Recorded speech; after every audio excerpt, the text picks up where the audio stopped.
श्री गोपाळ कृष्ण भगवान की जय. लीळा नंबर 534. उमायसाची धिरडे बनवण्याप्रसंगी प्रशंसा. एके दिवशी उमायसा म्हणाली, रोज रोज सर्वज्ञांना पाणी भाताचेच जेवण होते, दुसऱ्या पदार्थाचे होतच नाही. म्हणून तिने जोतडे व काही आळशी गळीत धान्य मिळवले.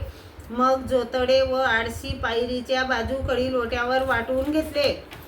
बायसांकडून पीठ मोहरी मागितली आणि सर्व एकत्र काढून ठेवले. मग तवा नाही आता कशावर करू. मग विटा मिळवल्या, एकावर एक ठेवल्या, त्यावर दगडाची चीप ठेवली, वर तेलाचा गोळा फिरवला, धिरडे घातले.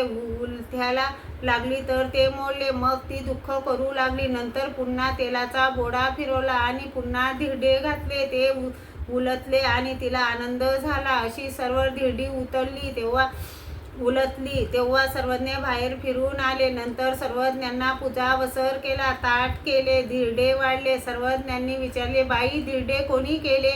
बाईसा म्हणाल्या, बाबा, हे मासोप वासिनींनी केले. सर्वज्ञ म्हणाले, बाई, धिरडे चांगले झाले. तेव्हा उमायसा म्हणाली, धिरडे कशाचे जी? ये येसोले. सर्वज्ञांनी विचारले, येसोले म्हणजे काय बाई?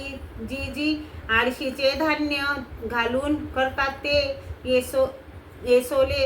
उडीद जोतडे घालून करतात ते धिरडे. मग सर्वज्ञ म्हणाले, बाई, मासोप वासिनी सुगरणी चांगला स्वयंपाक करणारी आहे, तुम्हाला तिची मदत होईल. मग सर्वज्ञांचे जेवण झाले, गुन्हा केला, विडा घेतला. श्री गोपाळ कृष्ण भगवान की जय.